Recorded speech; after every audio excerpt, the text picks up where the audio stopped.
And we are on episode number 8, T&W Podcast. Everybody, how you doing? I got my dear Kevin. friend, Kevin and my Wynn. name is Nevil, and Neville Thomas, and we're both here, just two business students sitting, talking.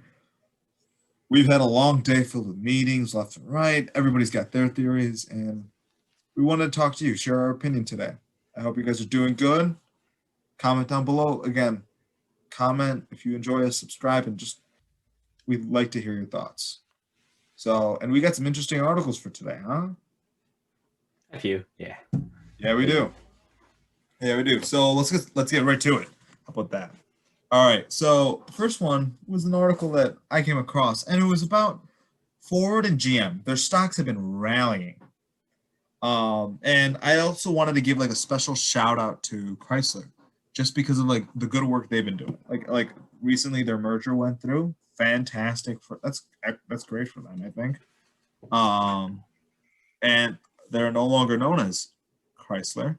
It's Stellantis or Stellantis, I Stellantis. believe. Stellantis, I think. Stellantis. Okay, see, I've been getting that wrong. Stellantis. Or maybe I'm wrong. One of us is.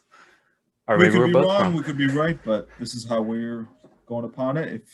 If we're saying it wrong, please do fix us. And so they're making, and so all, but they said in this article is about Ford and GM. Their stocks have been rallying, and that's because like electrical vehicle, like people are excited for that. And I personally felt that this was an interesting article, because when you think electric vehicles, the first name that comes up right into your head is who? Tesla, right? But me and Kevin were supply chain management majors. And there's a lot of different ideas. And each company, Tesla, GM, Chrysler, and Ford, they're all set up in different ways. And there are some similar to others, their positions, but how they're approaching this whole entirely with electric vehicles, their approach is it's different. And so who's good, who's bad, who's positioned to do what they should be doing? I think that's one of our biggest topics for today. All right. So Yeah, so do you want to summarize the article then? yeah. So in this article, it talked more about like how their stocks have been going. They've been following the S&P 500, but because of like electric vehicle and like how that's been seeing, it's been going up.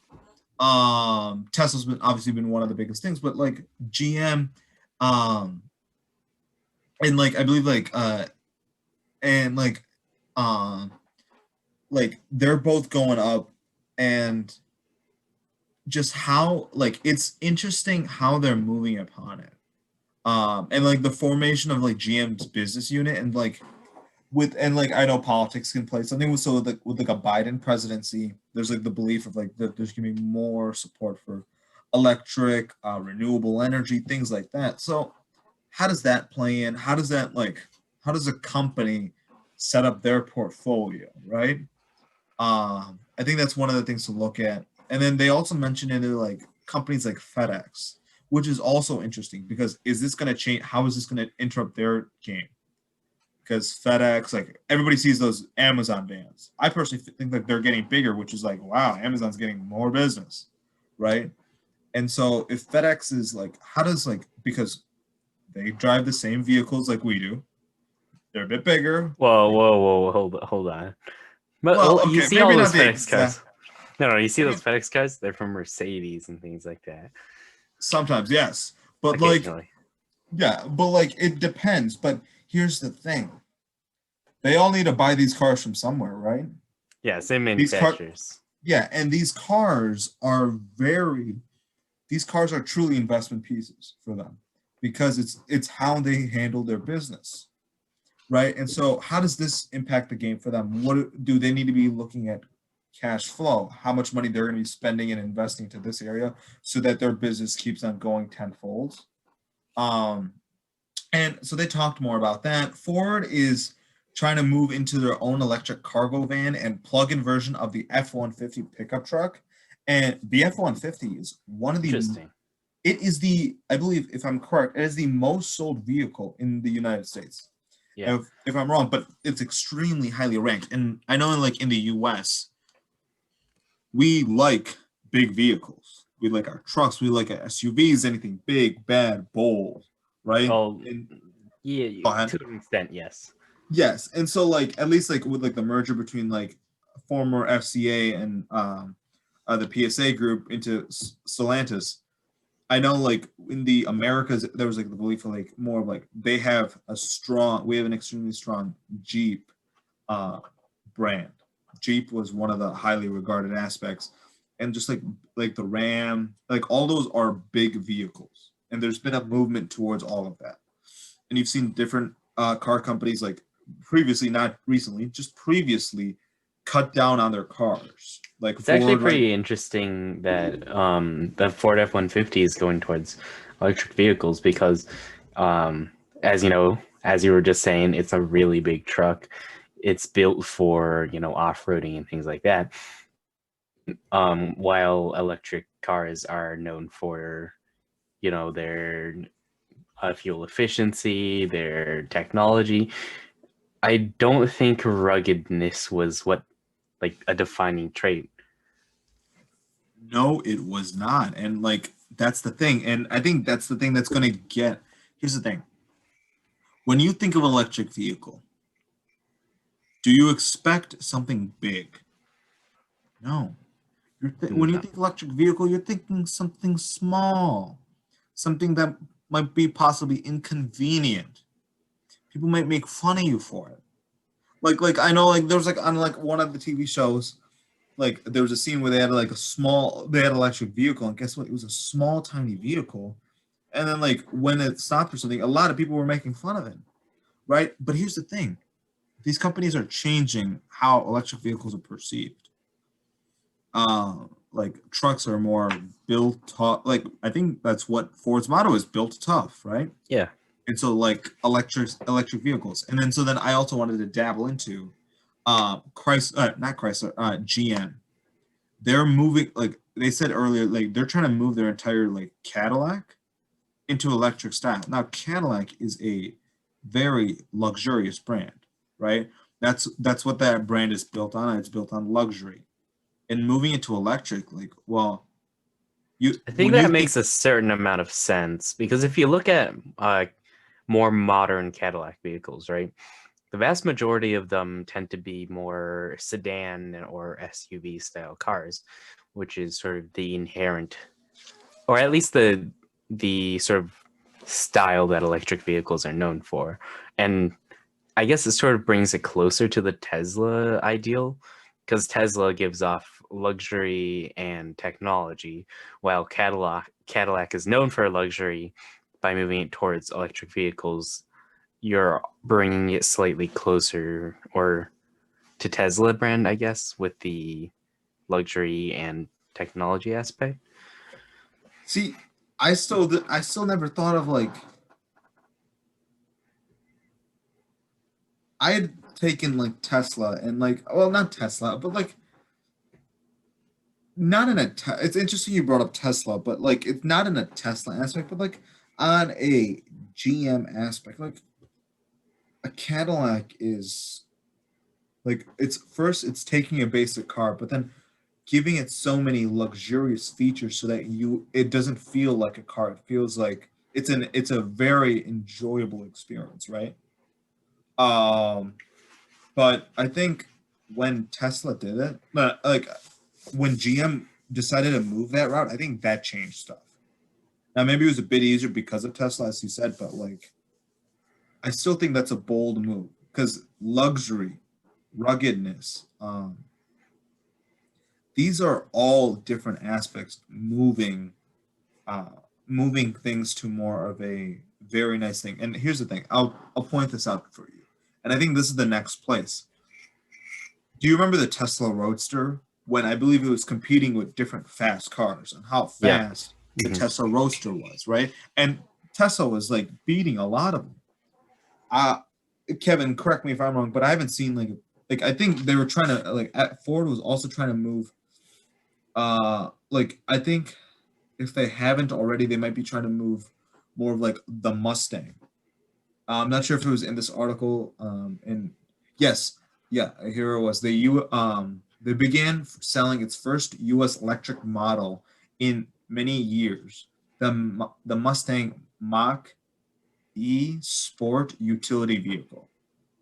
So that's like Tesla when they came out with the Roadster going super fast. Now Ford's coming out with their Mustang in an electric vehicle side. And like, here's the thing, unlike the Tesla Roadster, the Mustang holds history behind it. Like the '69 Mustang, the '71 Mustang. I know, like there's different movies where like a Mustang is featured, right? Mhm. And so, how do you think about that? So they hit sport, they hit luxury, and they hit uh, toughness. How? Personally, I think they're Where's hitting a really somewhat underrepresented market actually, really? because electric vehicles has always been sort of I guess it's always sort of been targeted towards the eco-friendly or like the more forward-looking consumers, more of the urban professional type of person, right? Less of the like, of course, with Roadster and other things like that, it's hit sports a little bit. But from what I see, Tesla seems to be hit more of the urban professional sort of just luxury vehicles that you're kind of showing off by driving around. I feel like by having sort of a Mustang, like Mustang is, of course, it's also known for the kind of the same thing with like luxury and just driving around to show it off. But it does also hit the sport aspect a lot more because of the history you mentioned. Um, it is just, I guess the Mustang line is just known for its sort of sport utility. And yeah, I mean, that's just my thoughts on it. What do you think? Do you think it's a different market, or how do you think it'll work? Here's the thing. One of the biggest things that people have been wary about with electric vehicles is this. It's either A, they're uncomfortable. No, let me take that back. It's either A, they're expensive, or it's B, if you want something that's affordable, then it's going to be uncomfortable. Like there's always a trade-off between comfortability and affordability, right? Mhm. And especially with a car, you don't want there to be like have to be a trade-off. You want a balance. Like in everything in life, there's always a trade-off, but you want a healthy balance. Um, right? And like you don't want to pay for something that you don't want to try to buy something you can't afford, nor do you want to buy something you don't enjoy. Um, right? And so I think that was always the biggest thing with electric cars. But what this is doing now is that it's coming, like, look at luxury, look at sport, and look at trucks. Each one of these vehicles are very expensive vehicles. A truck it costs a lot of money just because it's just there's more things to it and it's got to be built a certain way. A truck costs money. Like look at Cadillac. It costs a lot of money. Why? Because there's like when inside a Cadillac they just have like very nice seats and things like that. Wood They panels, things like that. yes, like all of that luxury brings up the price of it, right? And then look at the Mustang and the Mustang with Sport. That also is very expensive, right? Sport is a very expensive thing. People spend a lot of money on sports cars. And then if there's any modifications to it. So all of these areas are areas where there's a high expense. What I think Ford and GM are doing is they understand that there's going to be a high price tag, especially with electric vehicles, and they're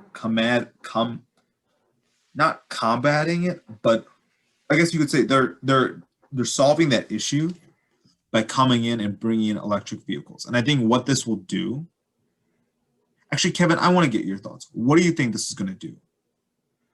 Combining the sports with the electric.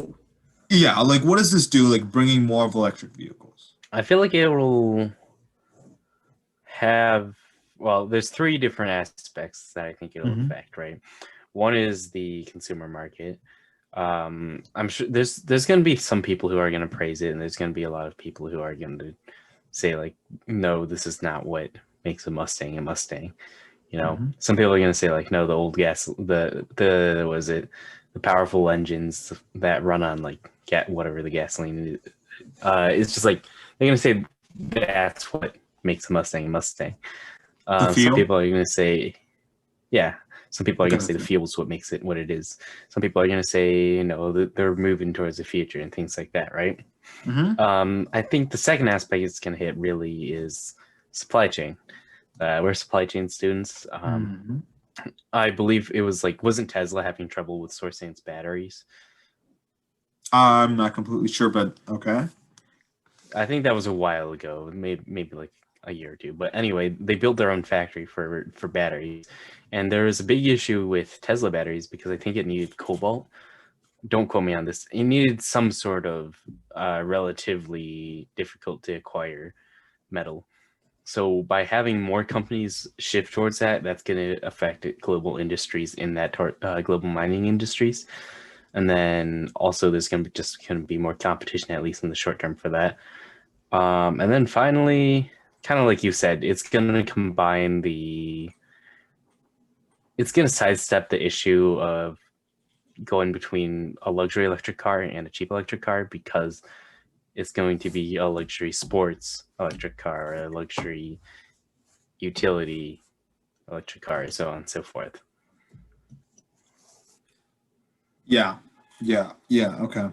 Yeah, I know. Like, here's the thing. Here's my thoughts on this. And Tesla is what? Tesla still is more like compare it to like a Ford, a Stellantis, a GM. Well, Tesla's different because Tesla's a tech company that happens to make electric cars. Ford is a car company that happens to make it. Yeah. Here's the thing. Like, okay, but look at the size of this. Size them up for a second. Like, yes, the stock price of Tesla always keeps on going up, which I still don't understand, but it just does. Like, everybody loves Tesla, right? But look at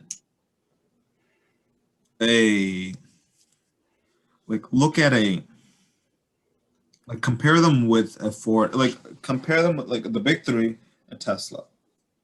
Who's a bit more bigger right now? The big three, right? Because why? Yeah. We look at a supply chain network. They have more reliable supply chains. They have, they've been around the block longer. Like, they just have done so much more, right? Here's what I was thinking. Right now, they're moving into, and like when Tesla came out with this, it was, whoa, this is crazy. They're changing the game here. But then when the big three car companies came out with this, what they did is, I think this is more like phase 2, where they're working on a easier platform. They're working on they're trying to make it easier. They're trying to fit it in more to society. And I think more and more when this happens, what it is, and this is where I'm going to take a procurement concept here. For anybody who doesn't know what procurement stands for, it's basically purchasing. And one of the things that like just naturally when buying is whenever you buy in bulk, you get it cheaper. Hence why people love going to Costco, because things are much cheaper there. It's not always cheaper, but it's a generally held rule that usually there's economics of scale and bulk discounts. Exactly, right? And so because of that, here's the thing. Companies like GM, Stellantis, and Ford can now leverage themselves, not like leverage themselves, but like buy large, like 10 years down the line.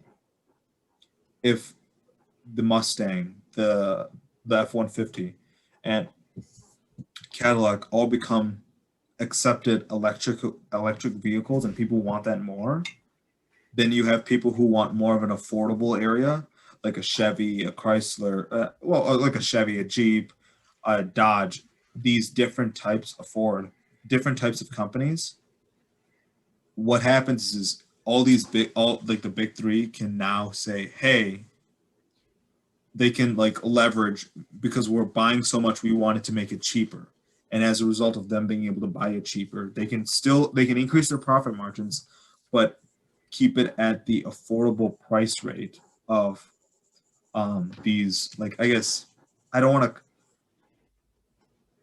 these, I guess, more affordable vehicles. that aren't a specialty. Does that make sense? It's going to be like a phase 1, phase 2, phase 3. Phase 1 was Tesla when they brought it out. They said this is possible. And they proved it with like Tesla Roadster beating different cars, things like that, right? Phase 2 right now is where all these different companies are coming out, but on a specialty, whether it's sport, toughness, and luxury. But then in phase 3 is everybody gets it, but on an aspect of, because all these specialty vehicles have it, it's going to be now for, okay, what does a college kid need, right? Does a college kid really need like a super sporty car or a super luxurious car? No. He just needs a That's the basic car. college kids you see driving around in a Ferrari.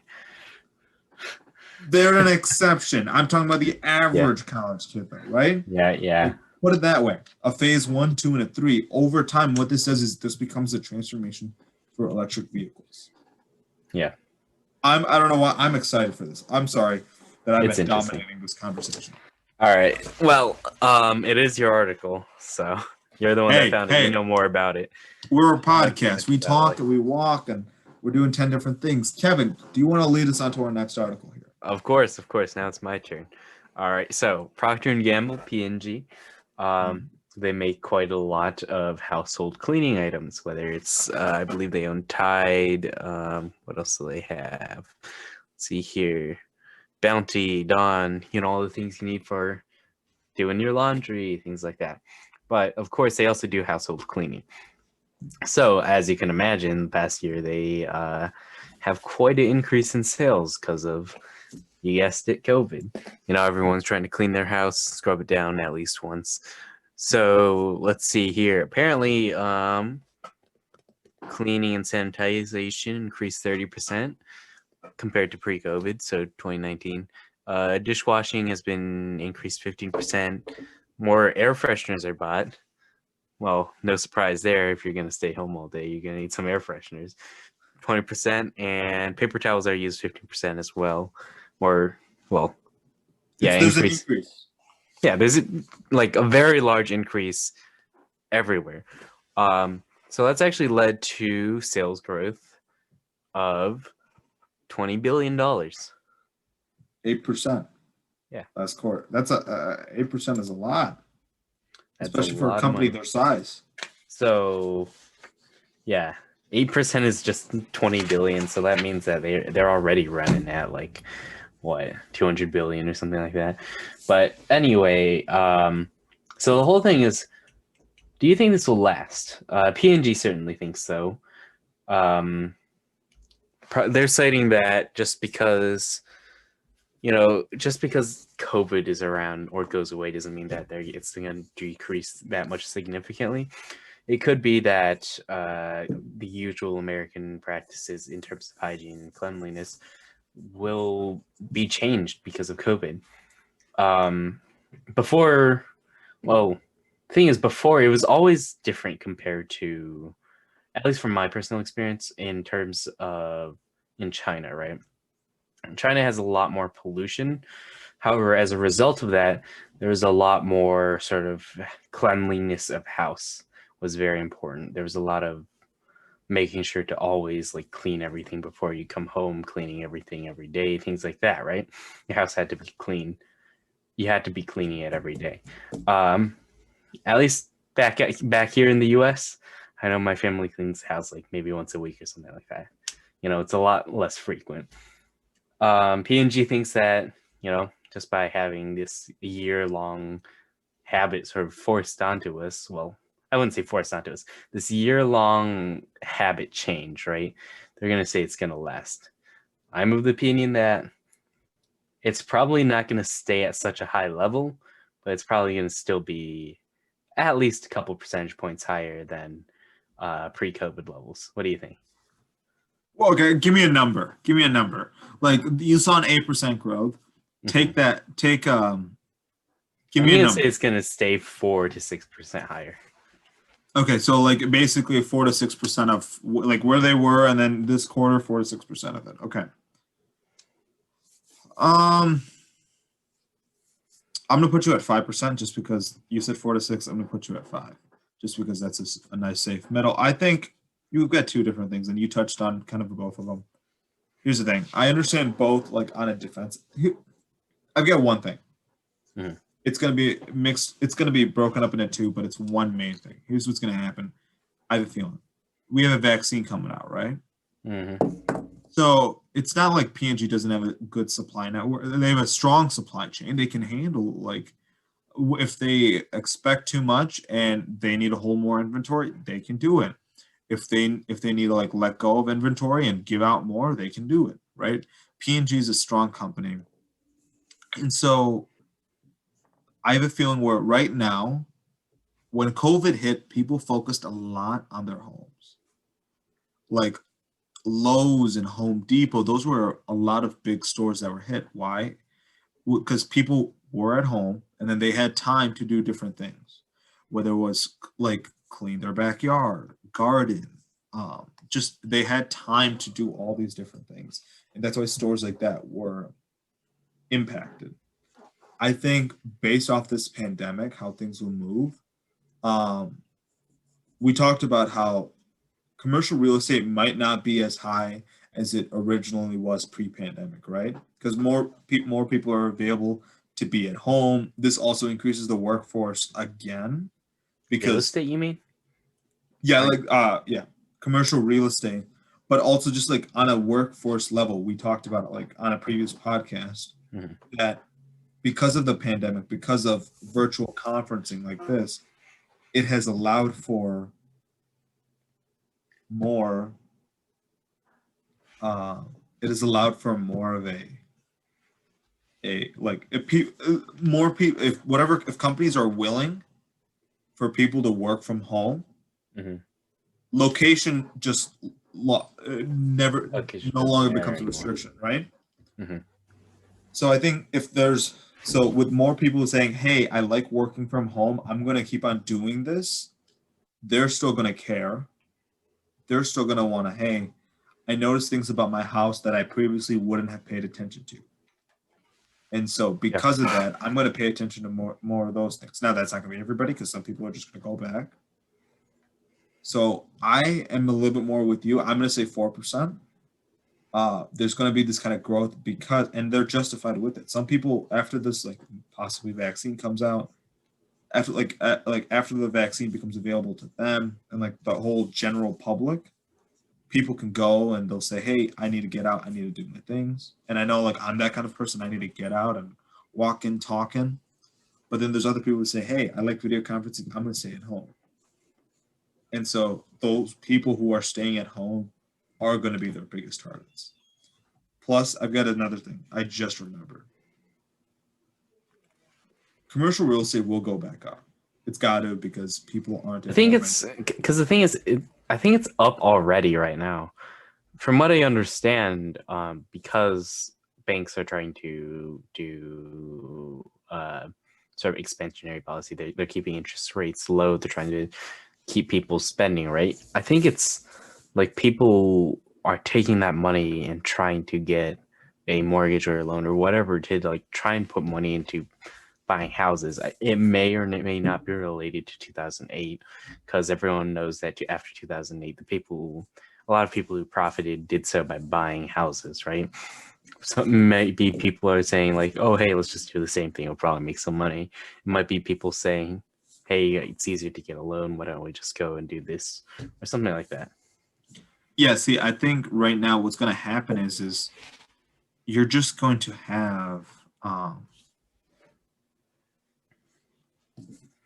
like people are going to come back. Workforces are going to come back into a building, right? And they got to make those places smell good, right? So air Yes. fresheners, more sales, different things like that. So I think the 4% is still justified, and I think only 8% is like a net. A lot of people spent a lot of money staying at home, and that covered for any possible losses they had for on a business sales side, like money they made off that they would have originally made off on a business. So I wouldn't put them past them. 4% is a good start, but I think they actually have more potential. Now thinking about it. All right. let's go All right, to. You found another article, Hollywood. Hollywood. So this is interesting, and Kevin, I really want to get your thoughts here.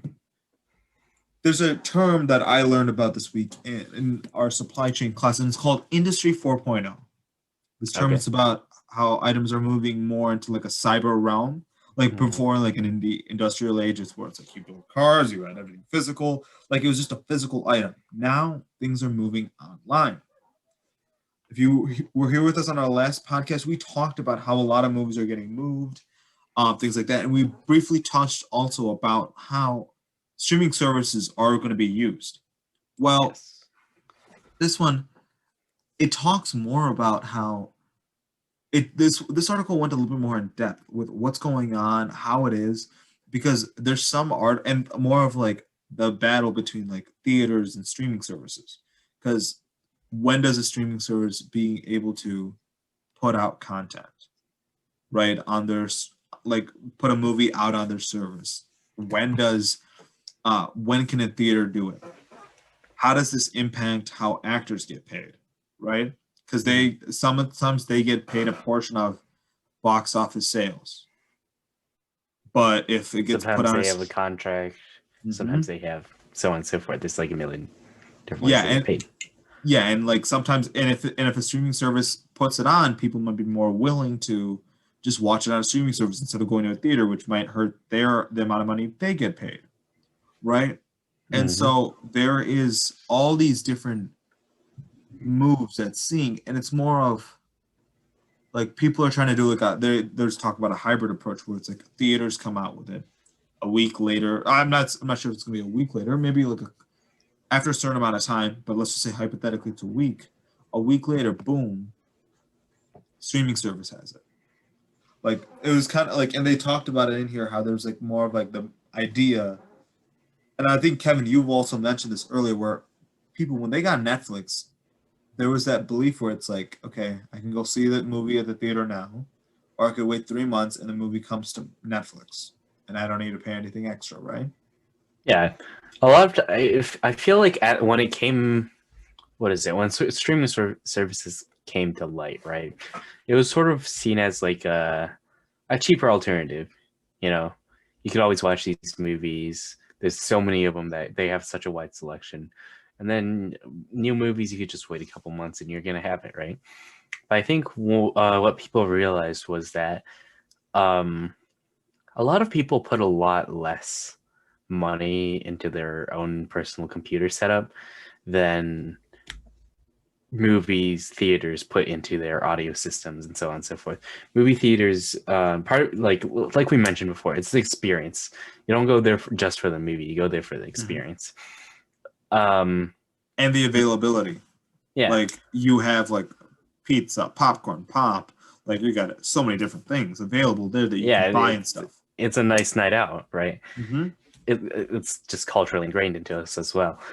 So I don't know about you, but if I was given the choice between sitting at home and watching a movie on a computer screen versus going in person with friends, I'm always going to choose the in person with friends because usually most of the time it's going to cost you like maybe $10 or something like that, right? But here's the thing: you can have in-person and friends at your place, and then it costs you whatever food costs versus what you would have had to pay. Whether it's like, let's just say you go to a movie. Hmm. I'm not trying to cut you off, like trying to be rude. I'm just trying to provide a counter. But like, you go to a movie theater, boom, you go, you get tickets. Fine, it costs you that $10 for the tickets. But then you're also paying for popcorn or whatever if you buy anything. Yeah, there's ups and downs to everything. Do that same thing at home, where it's you go to the grocery store, get your chips and stuff, spend your $10 there, come back, people come over, maybe they bring in something, and then you just have like a mini party. Like I said, audio system though. I don't know about you, but That feel. most houses don't have a really good, like, even I put a couple $1,000s into the setup, I would still go to a movie theater because they just have a better audio system. They have a better experience. So we're kind of getting off topic here. What was the article about? It was talking about more of like how a lot of this, like how there's a lot of like, I think my main thing is this: there's a big change, a change in how things will be done, right? Okay. And like some places they don't want to sell their movie to streaming services Mm-hmm. because like to a streaming service, it's like I think my best example of this is it's like kind of like real estate investing. In real estate investing, what happens? You buy a home Mm-hmm. and then you rent it out Okay. to somebody, and then it becomes passive income, right? Here's the thing. Yes. Sometimes I know, like possibly with some of these movies, if they're new, they might Mm-hmm. charge them $2 right when it comes out. It's not. It's gonna. It's and it's not gonna possibly cost you that $10 than going to a theater, but it's just $2 extra on top of your subscription, right? Or maybe it's 10. Or maybe it is the $10. Okay, fine. Let it be the $10. It still costs less to stay at home and watch the movie, right? And so I think what this will do is it possibly leads into like how does this impact the future? And like on maybe even on a supply chain management perspective, how does this impact how supply chain is done? Because we like it means less stuff and more online. So what does this mean for a supply chain I think person? it'll be more of a shift. I mean, in terms of supply chain, right? I think it'll affect us in what we're working with, but it won't affect us as much in how we're working it. We're still going to be procuring, we're still going to be running operations. It's just going to be less of the procuring of the popcorn and things like that for movie theaters, and more of just procuring maybe like servers and things like that for streaming services. It'll Okay. be similar work in different fields. Okay. So things are changing more. Yes. So But then that's a I'm good gonna thing. yes, change is good. But here's the thing. So then I got a question. We've been talking about like tech companies, like on like a tech, like how techy is a company. Hmm. In this day and age, can't you call any company a tech company? No. Well, let me put it this way, okay? Or pretty soon in 10 years, won't we be able to call any company a to be a company, you will have to be a tech company. And let me explain before you say yes or no. I read a book, A Ride of a Lifetime by Bob Iger. Okay, you've referenced that like 5 times now. Probably. Yeah, he was a former Disney CEO, and they talked about Disney Plus and the current Disney CEO, Bob Chapek, and I hope that I didn't butcher his name. There's a lot of Bobs over at Disney. I guess so. And so either way, they talked about like one of the things that was said was, I guess, like okay, put it this way: Disney used to be what? It used to be a movie company, right? It would make movies, and then that was what it was built on, and then it took that like movie with a real life experience, and hence came the amusement parks. It turned into an entertainment company. Mm-hmm. But it was always an entertainment company. It was, but now Well, look they how far expanded they've from gone movie into. into entertainment, yes. They've gone. They have more. They have adopted the model step by step. Mm-hmm. And Bob Iger talks about this when he first starts working with Steve Jobs, knowing that once Steve Jobs came out with the iPod, he knew somewhere in there that it just won't stop at music. It will start at videos. And that's a moment when movies can come in. See, that's the thing. They really expanded and sort of grew so much once they stepped away from being just a movie company, right? That's kind of also where, at least take Tesla, for example, right? It's not just a car company. It's a tech company that does cars as well. Because if you look at Tesla's mission statement, I believe it doesn't say anything about cars. I believe it says, don't quote me on this because I don't remember this, but it has something to do with moving the world towards reusable or electric or sustainable energy. So, like, I'm not saying it'll definitely beat out all other companies, because I'm sure like if GM, Ford, whatever, if they moved away from I guess if they move towards a more broader market, they can grow more in terms of that.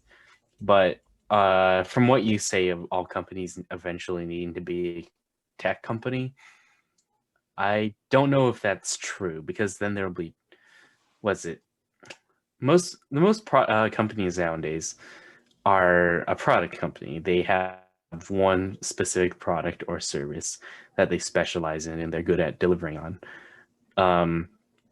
And most of the growing companies you see, or a lot of the giants, are sort of an unspecialized company that's really good at doing specific things. An unspecialized company? Yeah. Doesn't that make them specialized then, if they're really good at doing specific things? Because that's specialization. Yes, but their goal is not to provide that specific thing. Their goal is something else, but they're just really good at those things. Okay.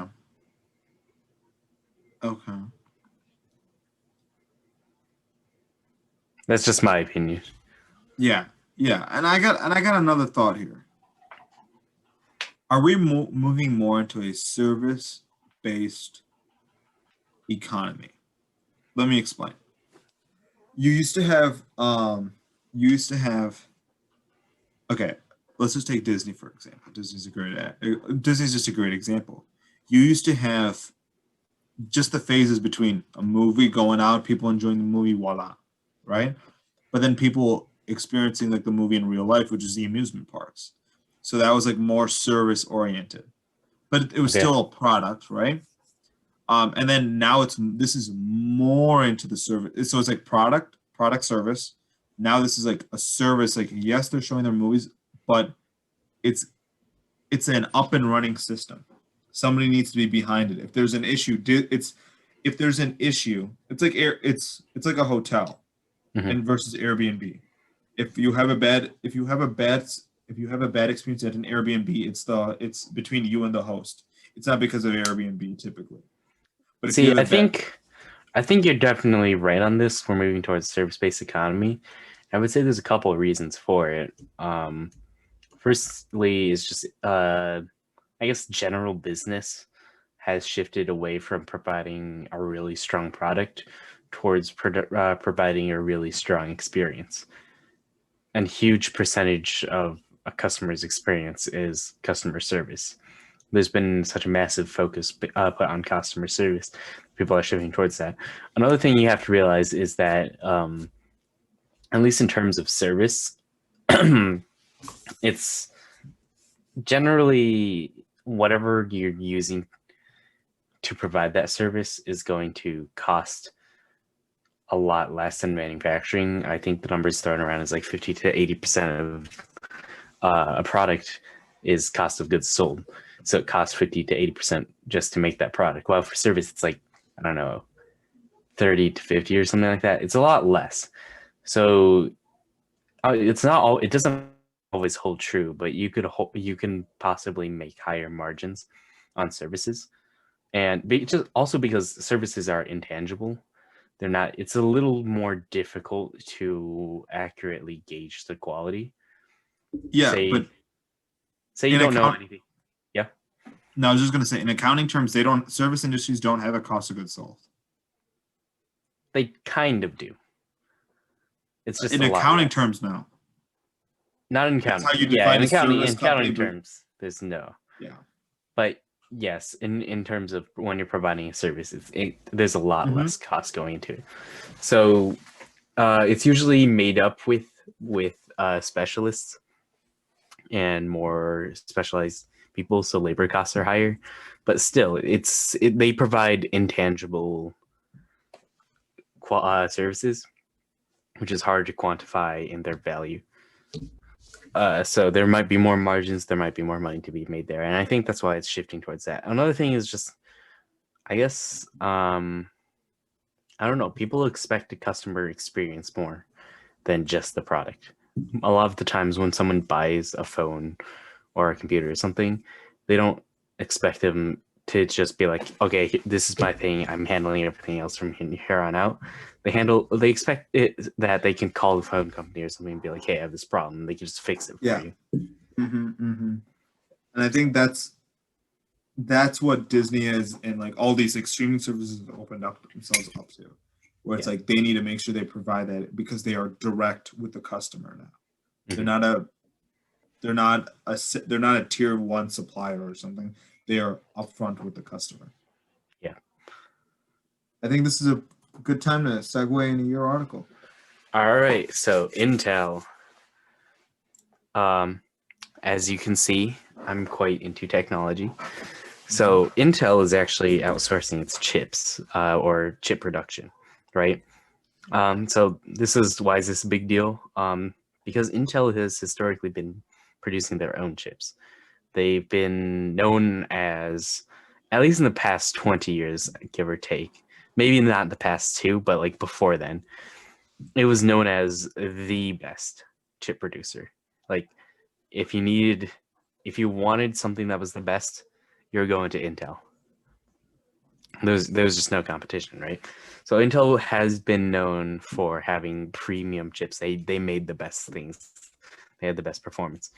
However, the fact that they're shifting and outsourcing chipset production means that they're acknowledging they're losing that edge, which personally to me is a good thing. Because if you look at it in the past 2 years, 2 or 3 years, I would say, AMD went from a sort of, I wouldn't say close second, but they were relatively large, moderately large in the tech industry to one of, if not they may have taken Intel's place. Just because Whoa, Kevin. Hold up, pause. We got to analyze what you just said here. Because that's a bold statement to make. You're saying AMD took over Intel? I'm saying Intel used to be this, AMD was this. Now AMD is like here. I disagree. I highly disagree, but go on. All right. So my opinion, right? Intel is better performance per core. However, they're falling behind because they, at least in terms of, maybe into, let me see. But basically, they're very close in terms of, the size. I believe one of them is 7 nanometers, one of them is 10 nanometers. And then it used to be like 12 nanometers and 14 nanometers, something like that. So they're pretty close to competing heavily there.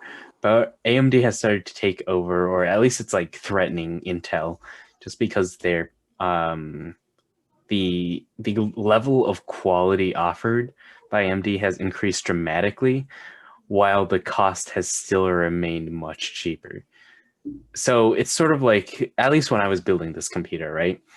It was a sort of an option of, do you want to increase your performance by 10 to 20% and triple the cost of your CPU, or do you want to pay the much cheaper value for 80% of the performance?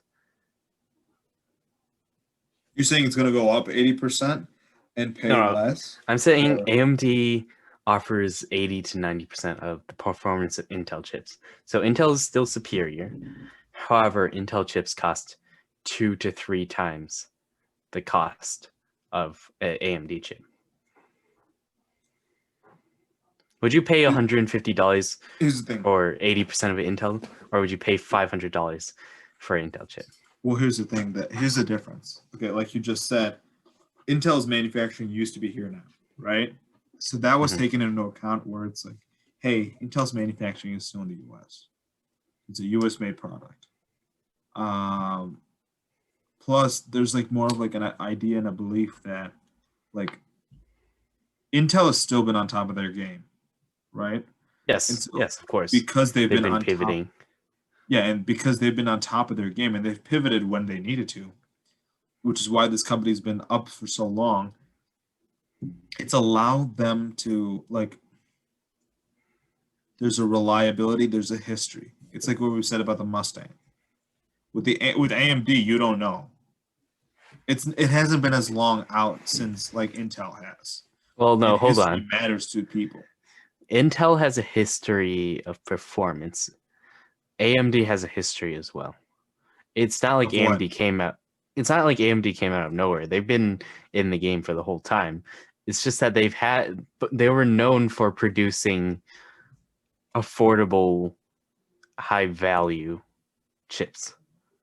But here's the thing. It's sort of like the Apple versus the Motorola. Here's the thing, though. Okay, fine. You want to take it Apple versus Motorola? Look at Apple versus Motorola. Yeah. I think Motorola was the first company to come out with the fingerprint scanning thing. Yeah. Okay? They were. But Apple does it better. I don't know if Apple does it better. I don't know about that. But like Motorola was the one who first came out with the Motorola Atrix 4G. My dad had that phone. Mm-hmm. It was long before the iPhone 5S was the phone that had the first fingerprint scanning for Apple. They had it before Apple did. But Apple brought in customers. They have loyal customers that follow them, right? Because they have a purpose. They want it to get out to everybody. They want everybody to have an Apple phone, right? And so because of that, that's what's kept them on their edge. I think Intel. Well, something else you have to keep in mind, though, is sort of the consumer viewpoint. Because in the Apple versus Motorola example, right, Motorola was seen as they providing a valuable, like a product with high value or high value for your dollar, but they didn't have as much of they didn't develop their relationship with the consumers as much. However, it's kind of the opposite with AMD, because AMD spent more money, or it's had more development with its individual consumers, the sort of the household consumer. You want to build a PC, you go to AMD type of thing, right? See, Intel has kind of done the opposite. They've developed their relationship with businesses and large producers, but they haven't done it as much with PC builders. So at least from my experience, AMD was sort of seen as they give you a lot of worth, they give you a lot of performance, it's pretty cheap, they're a nice company, while Intel was sort of seen as, oh, you want performance, you go to Intel, but you're also going to get scalped. And they're going to run away with your money. You're not going to get scalped. I don't know if you can say that you're not going to get scalped. Here's the thing. Price might be there. But to the one thing that I feel like I've noticed is like when it comes to like tech, there's so many different versions, so many different generations, especially with laptops. Mm-hmm. Like finding the right laptop, there's a price difference. Right? How much money that you make and stuff, and like different things, like there is such a huge price difference in that. And so like you got to realize how like things work. Like you got to like really be in the depths. So I think like for the average person, they're willing to just pay the extra money because they've been used to so many other products for tech go up all the time. Like there's laptops out there, like you can get gaming laptops that cost $4,000, $5,000. I've never spent that much money for a laptop. Yeah, I guess, but my the thing current is, laptop once you get into a hobby level where you're building computers and things like that, here's the thing. Can I say one thing? Okay, here's the thing. For someone who doesn't know anything about computers and they're looking for a quality computer, they're going to be looking for Intel. Mm-hmm. But for somebody who spends a month or like a week looking into things, AMD starts looking really, really tempting. Well, here's the thing. It wasn't I have an AM. This is a Dell laptop that I'm using right now. It's my laptop. And it has it's got an AMD graphics card and a processor inside. Okay. I was planning on getting this laptop in Intel. The only reason why this went into AMD was because there was a coupon out there that was like it was like $200 off. Like that's a lot of money.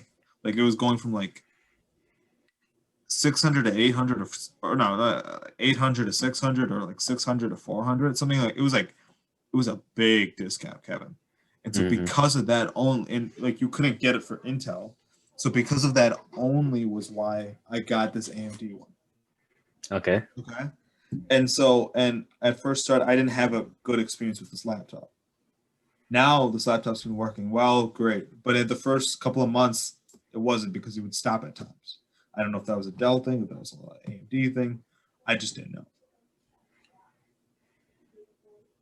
When it comes to, here's the thing, you talked about how performance has, like, Intel still keeps up the performance, but AMD's catched up. Here's the thing. Here's the thing to realize, and it's this. In this day and age, everything is instantaneous. Who can get there faster? Who can get there better? All of that. That keeps them coming left and right.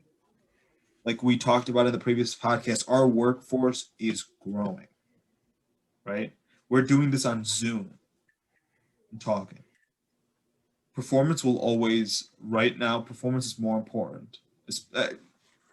I believe in the future, perform now and into the future, performance is going to be more important than price.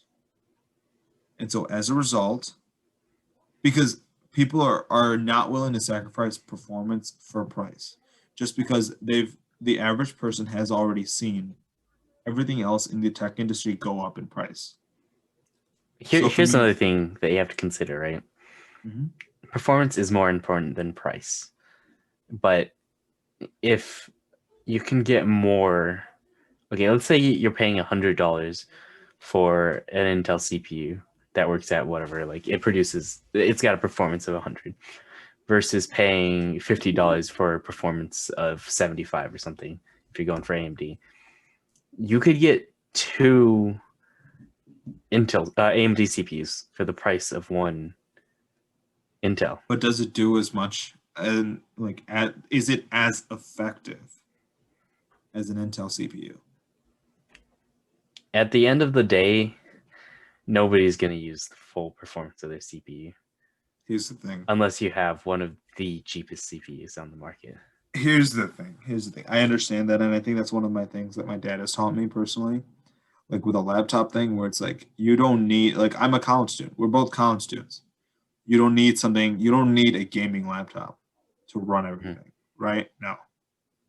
So, and a lot of the laptops that are in the market today are like high end. Okay, regardless, I think we could both agree on one thing, right? If you're like the best artist or the best graphics designer or whatever it is, you're running the best, programming thing or whatever, or you just want the best computer to crunch a lot of numbers, you're probably going to buy Intel. But for everybody else, you're going to buy AMD. No. You can't generalize that. I don't think you can. I think I'm going to say this for this one as well as like a lot of things I've said. This is a wait and see game. I don't know, but I hope both of these companies have something up their sleeve because it's going to increase the edge and it's going to increase customer competition in the CPU market is always a good thing. Intel has been sort of a monopoly for the past 20 years. Whoa. Yes, it's been a monopoly on the higher end of the spectrum. No. I would say high performance for the past 20 years, Intel has been the most dominant in high performance. Medium to low performance, that's where AMD comes in and sort of fights around a little bit, right? The past 2 years have been AMD encroaching on Intel's high performance market. I won't give that to you, Kevin. Kevin, I love Intel. I've grown to love AMD as well. You can see a drop of $100 in the price tag of AMD high performance processors in the past 200 years. I mean, not 200, past 2 years. And that is because of AMD coming out, throwing punches at Intel with higher performance in CPUs. Kevin, I don't think I can let you slide with that, man. All right, we'll just agree to disagree. I think we've had this argument like 4 times now. But yeah. All right, I think that's that was it. Glad to have everyone at the T&W podcast. Subscribe, watch, say anything you want to. We'll gladly respond. And connect with us. Connect with us on Instagram. All right. Thank you so much, everybody. Y'all have a great day.